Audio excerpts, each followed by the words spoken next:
नमस्कार। आज hiatus hernia और रिफ्लक्स इसोफेजाइटिस जो एक सर्जिकल केस है, काफ़ी डिफ़िकल्ट केस होता है ये। इसका ट्रीटमेंट होम्योपैथी से किस तरह से हमने 8 या 9 महीने में हमने ये केस ठीक किया है, आज उसकी बात करेंगे। पेशेंट जब मेरे पास आए थे तो 10 साल बड़ौदा के जो बड़े से बड़े गैस्ट्रोएंटरोलॉजिस्ट हैं उनसे दवाई लेने के बाद आए थे। इंडोस्कोपी करवा के आए थे और बहुत सारे रिपोर्ट्स करवा के आए थे, बड़ी मोटी सी फाइल लेकर आए थे और सारा होप छोड़कर आए थे। इनको ऐसा नहीं था कि इस रोग का कोई ट्रीटमेंट होगा, इनको ऐसा था कि भाई अब मुझे कोई सर्जरी करवानी पड़ेगी, उसके बाद ही मैं अच्छे से खा पी पाऊँगा और इस प्रॉब्लम्स से छुटकारा मुझे मिलेगा। तो अब मैं पेशेंट को ही कहती हूँ कि वो अपना प्रॉब्लम आपको बताएं और किस तरह से उनको रिकवरी मिली होम्योपैथी से वो भी बताइए। हेलो, मेरा नाम केयू है। मुझे हाइटस हर्निया का प्रॉब्लम था तकरीबन 10 साल पहले। तो मैंने बड़ौदा के बहुत बड़े गैस्ट्रोलॉजिस्ट को दिखाया, उन्होंने ट्रीटमेंट किया, लेकिन उससे मेरे को कोई फ़र्क नहीं पड़ा। उनकी ट्रीटमेंट मैंने काफ़ी लंबे टाइम तक ली। ऐसा बोल सकते हैं कि मैं 10 साल एलोपैथी पे ही उसके लिए करा ट्रीटमेंट करवाई, लेकिन उससे मेरे को कोई फ़र्क नहीं पड़ा। उसमें मेरे को जब ये प्रॉब्लम सॉल्यूशन जब प्रॉब्लम स्टार्ट होता था उस टाइम पे मेरे को वॉमिटिंग ज़्यादा होती, और वो वॉमिटिंग तकरीबन 72 घंटे कंटिन्यू चलती थी। और जब प्रॉब्लम का स्टार्टिंग होता उसके एक वीक पहले मैं कुछ खा भी नहीं सकता था। मतलब जब खाना मेरा एक वीक पहले से बंद हो जाता तभी से मेरे को मालूम पड़ता है कभी ये तबीयत बिगड़ने वाली, उसका एक सिम्टम्स मेरे को दिख जाता था। ये जब प्रॉब्लम होती थी उस टाइम पे जो मैंने बोला कि 72 घंटे कंटिन्यू वॉमिट होती, उसमें ऐसा हो जाता है कि अगर मैं एक गिलास भी पानी पीता तो उसके सामने तकरीबन एक जग, मतलब मान लो एक गिलास अपन 100 ml का गिने, 150 ml का गिने, तो उसके सामने तकरीबन 1 से 1.5 लीटर जैसा मैं पानी अपने शरीर से निकालता था थ्रू वॉमिटिंग। वॉमिटिंग भी ऐसी तरह से हो रही थी कि अगर मैं वो बाहर ना निकालूं तो मैं खुद उसमें मेरा जीभ घबरा रहा था। तो मैं उंगलियां डालता था, हाथ डालता, मतलब कुछ भी अगर खाता वो भी निकल जाता था। कुछ खाना पीना सब बंद हो जाता था। एक वीक पहले जो सिम्टम्स चालू होते थे और जब उस स्टेज में मैं आ जाता था, उसी स्टेज के दौरान अगर मैं देखा जाए तो कुछ खाना पीना सब बंद, सिर्फ पानी पियो पानी निकालो, पानी पियो पानी निकालो, ऐसे ही 72 घंटे तक चल रहा था। वो जो सिचुएशन थी वो काफ़ी क्रिटिकल थी मेरे लिए, मेरी फैमिली के लिए। मेरे फैमिली वालों की अगर उस टाइम पे अगर कोई मेरे को देखता तो उसको ऐसा लगता कि अभी बंदा मर जाएगा, जिंदा भी नहीं रहेगा। ऐसे ही सिचुएशन में 72 घंटे तक सफ़र कर रहा था। ट्रीटमेंट एलोपैथी कर रहा था जब तक टेबलेट तो उस टाइम पे चले, फिर टेबलेट जैसे ही बंद हो जाए, उसका कोर्स पीरियड खत्म हो जाए, वो चालू रहता है। और ये जब होता है वो डेट टू डेट आता था। मान लो कि इस महीने मेरे को 5 तारीख को हुआ तो नेक्स्ट मंथ 5 तारीख को मेरे को मालूम तो वो होगा ही मेरे को, और वो होता ही था। कहीं पे अगर मेरे को ट्रैवलिंग भी करनी हो तो मेरे को सोच समझ के जाना पड़ता। कहीं किसी गाड़ी में जाओ, बाइक से जाओ, अमूमन में बाइक से ट्रैवलिंग करता था, लेकिन वो जो सिचुएशन है उसमें मैं बाइक भी नहीं चला पा रहा था। अगर मेरे को बोला जाए कि आप यहाँ से 25-30 किलोमीटर दूर बाइक लेके जाओ और वहाँ से आ जाओ एक ही दिन में, तो उतना भी मैं स्ट्रेस नहीं ले पाता था। कि अगर मैं मान लो 30-40 किलोमीटर बाइक लेके गया और उसी दौरान उसी दिन में वापस भी आ गया 40 किलोमीटर, मतलब मान लो एक दिन में मैंने 80 घंटे भी ट्रैवलिंग किया तो इफेक्ट मेरी बॉडी पे आ जाता था। 80 किलोमीटर में ट्रैवलिंग करता तो मेरे को 3-4 दिन वो रेस्ट करना ही पड़ता था। इतनी खराब सिचुएशन थी। और जो वॉमिटिंग चालू होती थी उसमें तो ऐसी हालत थी कि अगर मेरे फैमिली वाले भी डिस्टर्ब हो जाते थे कि अभी इसको कैसे समझाए, और मेरे कुछ ध्यान में नहीं रहता है, बस सिर्फ एक ही चीज़ थी कि पानी पियो और पानी निकालो, पानी पियो पानी। फैमिली वाले बहुत गिड़गिड़ाते, मिन्नत करते, अब ये बंद कर दे, शरीर में कुछ जान नहीं बचे, फिर भी तू ये कर रहा है। कई बार तो वो लोग मेरे हाथ भी बांध देते ताकि मैं उंगली डाल के वॉमिट ना करूँ, लेकिन वो चीज़ मेरे आपे में नहीं थी। मैं उसको उससे आगे निकल गया था कि वो चीज़ अगर मेरे को होती है तो मेरे को वो चीज़ करना ही है। तो ये हर महीने ये चीज़ हो रही थी। उसके साथ उसी दौरान मैं भी डिस्टर्ब हो रहा था, मेरी फैमिली डिस्टर्ब हो रही थी। अगर ये वॉमिटिंग का सिलसिला जब चालू होता है उसके दिन उसी 2-4 दिन तो मेरी हालत देख के ऐसा लगे अभी अनकॉन्शियस हो गया, मेरे को कुछ होश नहीं रहता, अभी मैं क्या करूँ मेरे को खुद मालूम नहीं पड़ता था। जब 4-5 दिन के बाद मेरा कुछ ठिकाना लगे हुए अभी अच्छा हो रहा है, उसको अभी लगेगा अभी अभी खड़ा हो सकता है, उसको कॉन्शियस हो गया तब मेरे फैमिली वाले मेरे को बताते थे कि तूने ये 3-4 दिन ऐसी ऐसी हरकतें की, तब मेरे को मालूम पड़ता कि मैंने ये सब किया था। उस टाइम पे हालत बहुत खराब थी और ये 4-5 दिन का वॉमिटिंग का सिलसिला जब खत्म होता उसके एक बात तक भी मैं नहीं खा पा रहा था। वो हल्का हल्का धीरे धीरे खाना खाने की जो चाहिए फ्रीक्वेंसी, वो फ्रीक्वेंसी भी नहीं हो पा रही थी। तो मतलब समझो कि 1 महीने में 15 दिन तो मेरे ऐसे ही जाते थे कि एक वीक बेड पे लेटे रहो, 1 हफ्ता खाना ना खाओ। तो इसी दौरान ये जो सिलसिला हुआ तो तकरीबन ये रोग की वजह से, प्रॉब्लम की वजह से मैंने 10 साल ट्रीटमेंट करवाई एलोपैथी में। मेरे बहुत सारे डॉक्टर को चेंज किए, उनकी राय मशवरे की, उनसे ट्रीटमेंट की, काउंसलिंग की, कंसल्टिंग किया, बहुत सारे पैसे खर्च किए इसके पीछे। हमारे जो फैमिली डॉक्टर थे उनसे भी हमने बात किया तो उन्होंने यही बोला कि एलोपैथी आप कर रहे हो तो जिस टाइम पे अगर आपको ऐसा लगे कि ये चीज़ होगा तो उसी टाइम पे आप दवाई ले लो, उसका कोई सॉल्यूशन नहीं है, परमानेंट कोई सॉल्यूशन है नहीं। जब जिस टाइम पे दिक्कत हो उस टाइम पे दवाई ले लेने का और अपने आप वो ठीक हो जाएगा। लेकिन हर बार हर महीने ये सब चीज़ें बहुत गलत होती थी, तो उसकी वजह से मैं तो डिस्टर्ब हो रहा था, मेरी फैमिली डिस्टर्ब हो रही थी और वो डिस्टर्बेंस काफ़ी बढ़ गया था। उसकी वजह से मेरे फैमिली में मेरी वाइफ के साथ भी बहुत सारे प्रॉब्लम्स हो रहे थे क्योंकि ये मेंटली भी इतने स्ट्रेसफुल एटमॉस्फेयर में जीना, मेरी लड़की थी वो उसको भी जीना, तो वो सबसे मैं हैरान हो गया था।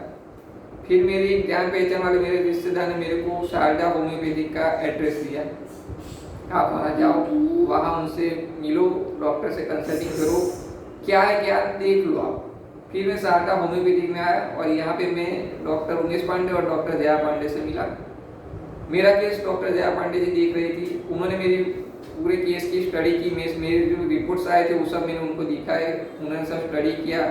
उसके बाद उन्होंने बोला कि आप 10 साल आपने एलोपैथी किया है, इसलिए अब 10 साल में आप समझो कि आपके बॉडी में इतनी सारी एलोपैथी गई और उसको मेरे को रिकॉल करना है तो उसके लिए मेरे को टाइम लगेगा। कितना लगेगा उस टाइम पे वो भी इतने श्योर नहीं थे। उन्होंने बोला कि वो 100% एलोपैथी की वजह से जो अंदर दिक्कतें हुई है, बॉडी में जो डैमेजेस हुए हैं, वो होम्योपैथी की ट्रीटमेंट करने से वो सब रिकवर हो जाएगा।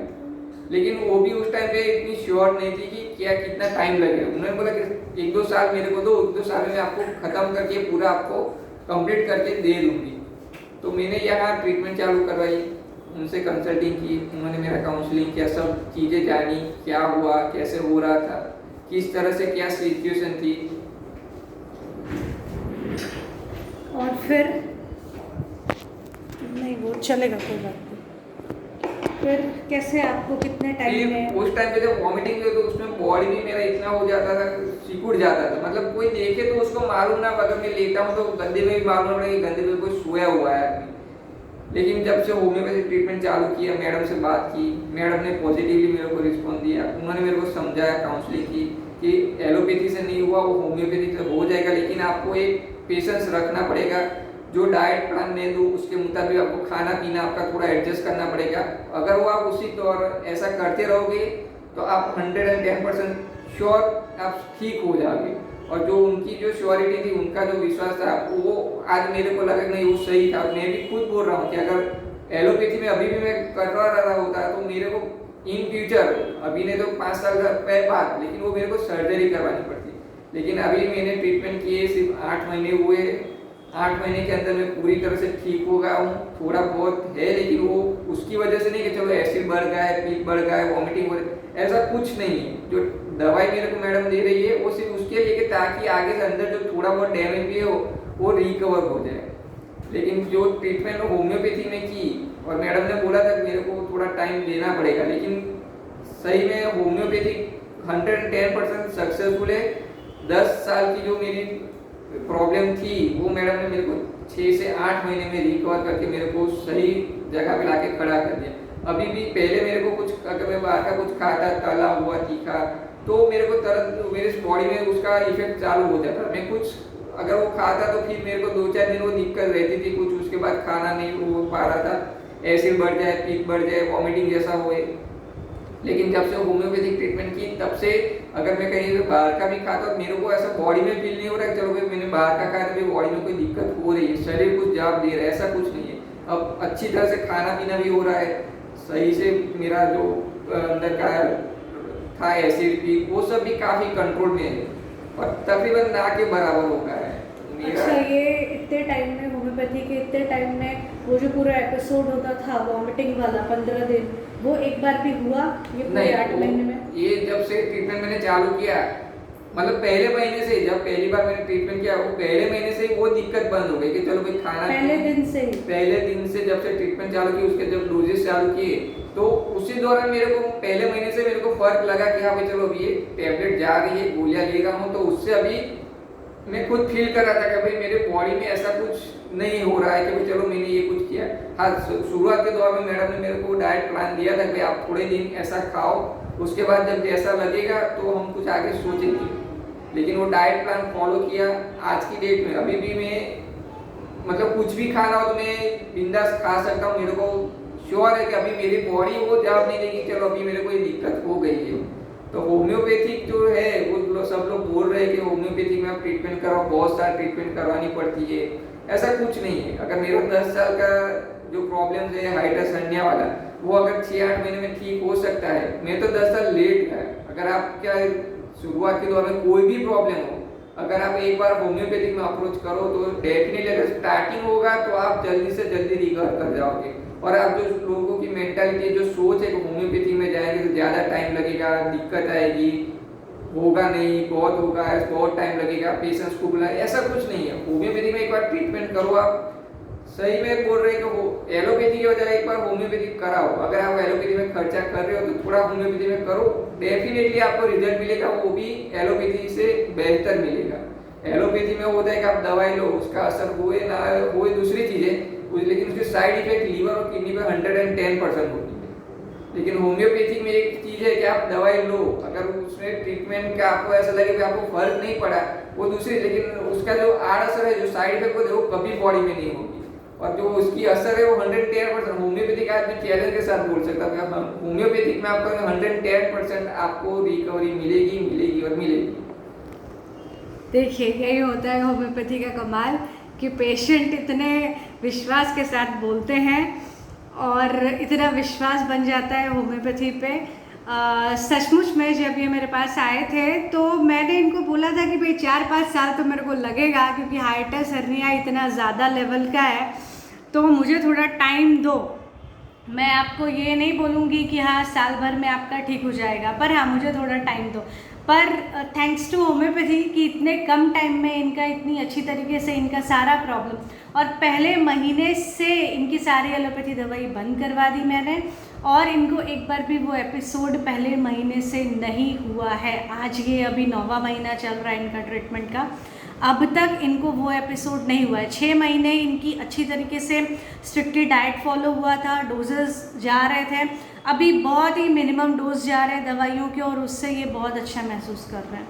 तो इस तरह का जो केसेस होते हैं, इतने मतलब सीवियर केसेस होते हैं, उसमें होम्योपैथी इतने कम टाइम में इतना अच्छा रिजल्ट देती है।